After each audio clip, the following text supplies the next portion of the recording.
मराठा आरक्षण आंदोलनाला 3 वर्ष पूर्ण होत असल्याच्या पार्श्वभूमीवर मनोज जरांगे पाटील यांनी 29 ऑगस्ट रोजी निर्णायक आंदोलनाची घोषणा केली।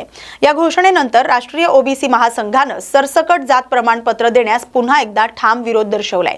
महासंघाचे राष्ट्रीय अध्यक्ष डॉक्टर बमनराव तायवाडे यांनी कायदेशीर पुरावे असलेल्या व्यक्तींना जात प्रमाणपत्र देण्यास विरोध नसल्याचे स्पष्ट केले। मात्र कोणताही वैध पुरावा नसताना सरसकट ओबीसी प्रवर्गात समावेश करण्याचा प्रयत्न झाल्यास तीव्र विरोध केला जाईल असा इशारा त्यांनी दिलाय।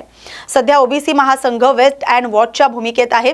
ओबीसी आरक्षण किंवा संविधानिक अधिकारांना धक्का बसल्यास सरकार विरोधात तीव्र आंदोलन छेडण्यात येईल असा इशाराही त्यांनी दिलाय। बघा कसं आहे की 58 लाख नोंदीचा विषय हा माझ्या दृष्टीने आता गौण झालेला आहे।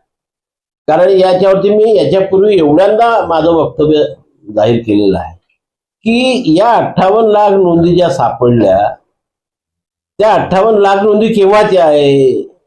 ह्या 1948 पासून आजपर्यंत, म्हणजे ज्या दिवशी तो आकडा डिक्लेअर झाला त्या दिवशीपर्यंत सापडलेल्या नोंदी आहे। या 58 लाखामध्ये आमच्या विदर्भातल्या 38 लाख आहे, नागपूर आणि अमरावती मिळून उत्तर महाराष्ट्रातल्या 10 लाख आहे। आता ह्या 48 लोकांच्याकडे पिढ्याने पिढ्यापासून प्रमाणपत्र आहेत ना। आमच्या वडिलांकडे आहे, माझ्याकडे आहे, माझ्या पोराकडे आहे। मग आता आणि आमच्या 3 याच्या रिपिटेशन मध्ये नाव त्याच्यामध्ये आहे। मग आमच्याकडे प्रमाणपत्र असल्यावर आम्ही कसं म्हणू की आम्हाला मिळत नाही? आणि आमच्या विदर्भ उत्तर महाराष्ट्रातल्या एकाही माणसाची तक्रार नाही की आम्हाला प्रमाणपत्र मिळालं। कारण त्या वर्षानुवर्षापासून आमच्याकडे राहिला त्यांच्या मराठवाड्यातला प्रश्न। त्याच्याकरता जात प्रमाणपत्र मिळण्याकरता ज्या काही सरकारने नियम ठरवलेले आहेत आणि हे देशामध्ये एकसारखे आहे, आपल्या काही महाराष्ट्राकरता नाहीये। वडील आजोबा पंजोबा खापर पंजोबा यांच्या शैक्षणिक किंवा महसुली कागदपत्रावरती जोपर्यंत त्या जातीची नोंद नाही आणि त्यांच्या वंशावळीनुसार ते जुळत नाही तोपर्यंत त्याला जात प्रमाणपत्र मिळू शकत नाही आणि त्याची व्हॅलिडिटी सुद्धा होऊ शकत नाही, ते कागदी पुरावे करायला।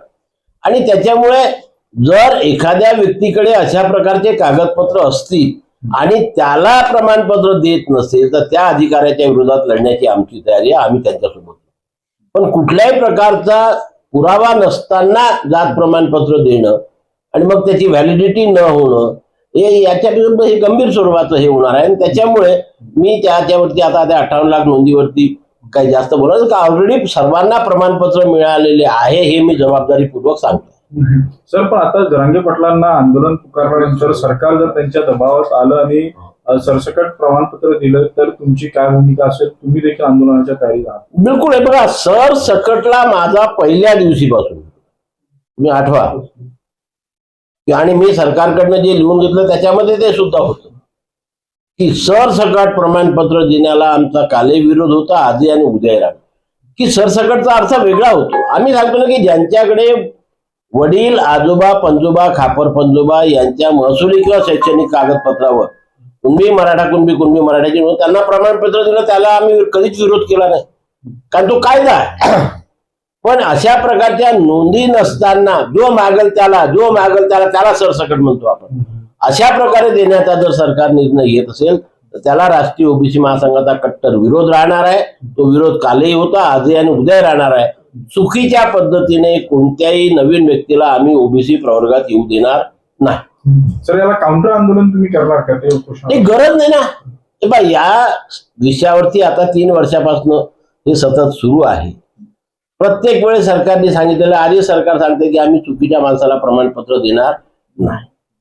त्याच्यामुळे आंदोलन आम्ही वेट अँड वॉचच्या भूमिकेत जेव्हा वाटेल की आमच्या संविधानिक अधिकारावर किंवा आरक्षणावर सरकार गदा आणण्याचा प्रयत्न करते तेव्हा आम्ही सरकारच्या विरोधात उठू। कारण आंदोलन सरकारच्या विरोधात करायचं आहे। मला काही ते आंदोलन करतात म्हणून आंदोलन करायचं नाही। सरकार जर आमच्या विरोधामध्ये निर्णय घेते आहे, आमच्या संविधानिक अधिकारावर आरक्षणावर गदा आणते आहे, हे ज्या दिवशी आमच्या लक्षात येईल त्या दिवशी आंदोलन करण्याकरता आम्ही कालही सक्षम होतो, आजही सक्षम आहे, उद्याही सक्षम।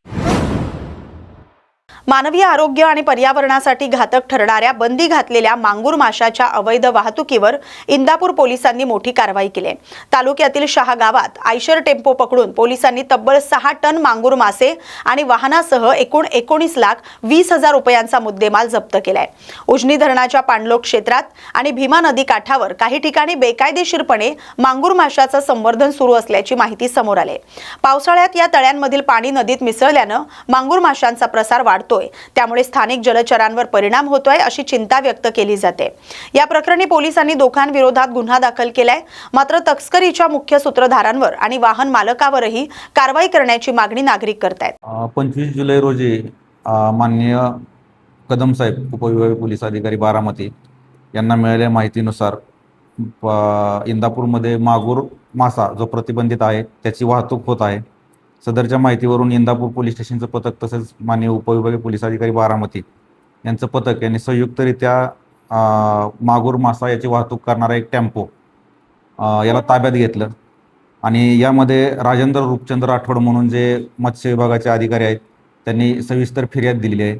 फिर्यादीमधून त्याच्यामध्ये गुन्हा दाखल करण्यात आला आहे. गुन्ह्यामध्ये मनोज कुमार पिरुमल गुरुदास व टेम्पो चालक रोहिदास रामचंद्र मंजुळकर हे 2 आरोपी यामध्ये आपण केलेले आहेत.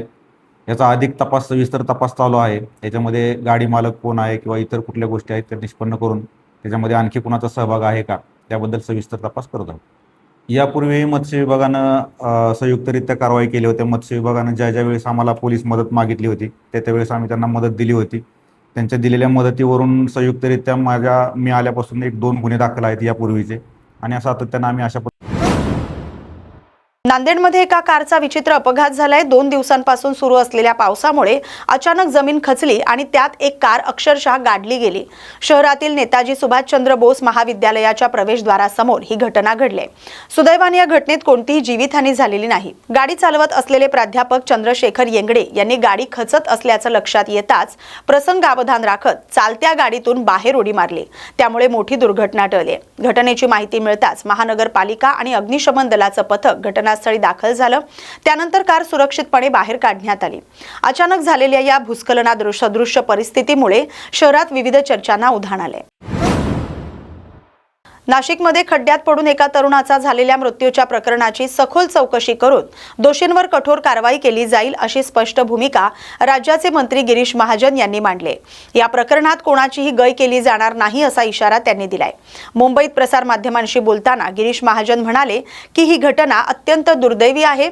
अपघाताची माहिती त्यांनी नाशिक महापालिका आयुक्त, महापौर आणि संबंधित अधिकाऱ्यांकडून घेतली आहे. घटनेला जबाबदार कोण, अपघात नेमका कशामुळे झाला याची चौकशी करण्याचे निर्देश संबंधित यंत्रणेला देण्यात आले आणि या प्रकरणात दोषी आढळणारे अधिकारी किंवा ठेकेदार कोणतेही असोत त्यांच्यावर कठोर कारवाई करण्यात येईल असंही ते म्हणाले. काल जो अपघात झाला आणि त्यात एक तरुण दुर्दैवी त्याचा मृत्यू झालेला आहे, अतिशय दुर्दैवी घटना आहे. पण या संदर्भामध्ये मी कालपासून आयुक्तांशी बोललेलो आहे, महापौरांशी बोललेलो आहे, संबंधित अधिकाऱ्यांशी बोललेलो आहे आणि त्यांना सूचना दिलेल्या आहेत की या घटनेची चौकशी करा, त्याला जबाबदार कोण आहे, कशामुळे ही घटना घडलेली आहे आणि जे जबाबदार असतील त्यांच्यावर अतिशय कडक कारवाई ही आम्ही या ठिकाणी करणार आहोत. मग ते ठेकेदार असतील किंवा अधिकारी असतील त्याची कुठली गय या ठिकाणी केली जाणार नाही.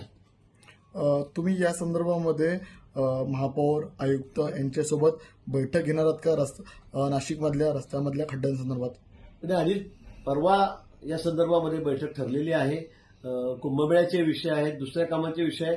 पण काल झालेल्या अपघाताच्या बाबतीमध्ये निश्चित आम्ही त्या संदर्भामध्ये चर्चा करू आणि जे जे काही दोषी असतील त्यांच्यावर मी पुन्हा सांगेल की आम्ही सर्वांवर कारवाई करू. सांगली जिल्ह्यात पुण्यश्लोक अहिल्यादेवी होळकर शेतकरी कर्जमुक्ती योजना 2026 अंतर्गत 38,420 शेतकरी पात्र ठरलेत. मात्र त्यापैकी 23,669 शेतकऱ्यांनीच आधार प्रमाणीकरण पूर्ण केले. 14,751 शेतकऱ्यांची प्रक्रिया अद्याप बाकी आहे. ही माहिती जिल्हाधिकारी डॉक्टर मायना घोष यांनी पत्रकार परिषदेत दिली. योजनेचा लाभ मिळवण्यासाठी आधार प्रमाणीकरण आणि अंगठ्यांद्वारे पडताळणी अनिवार्य असल्याचं त्यांनी स्पष्ट केले. पात्र शेतकऱ्यांच्या याद्या जिल्हा मध्यवर्ती सहकारी बँक, विकास सेवा सोसायट्या, ग्रामपंचायत आणि गाव चावडीवरील सूचना फलकांवर प्रसिद्ध करण्यात आले. आपल्याला माहिती आहे की महाराष्ट्र शासनाने पुण्यश्लोक अहिल्याबाई होळकर शेतकरी कर्जमुक्ती योजना जाहीर केलेली आहे. तर याच्यामध्ये पूर्ण सांगली जिल्ह्यामध्ये एकूण पहिल्या टप्प्यामध्ये एकूण पात्र शेतकरी एकूण 38,410 एवढी शेतकरी याच्यामध्ये प्राप्त आहे. याच्यामध्ये जिल्हा मध्यवर्ती सहकारी बँक आणि इतर सगळे राष्ट्रायत्त बँक या प्रक्रियेमध्ये इन्व्हॉल्वड आहे. त्याच्यामध्ये जर मी बघितले त्याच्यामध्ये 2 प्रकारच्या काम शेतकऱ्यांना लक्ष देऊन करावं लागेल. त्याच्यामध्ये एक आहे की आपल्या आधार EKYC करणे आणि ॲग्रीस्टॅकमध्ये नोंदणी करणे. हे 2 जर झाले तरी शेतकऱ्यांचे ते पूर्ण जे प्रोसेस आहे ते कंप्लीट होतील. आज तागायत एकूण सांगली जिल्ह्यामध्ये 62.22% एवढे टक्केवारीमध्ये ते आमचे आधार अपडेशन आणि जे ॲग्रीस्टॅकची जी माहिती आहे ते अपलोड झालेली आहे.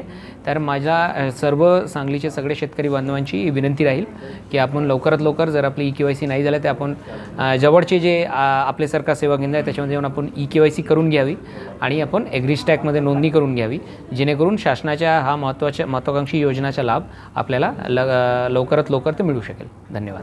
थँक्यू. खाजगी सावकारीच्या संदर्भात आपण बोललो मगाशी. खाजगी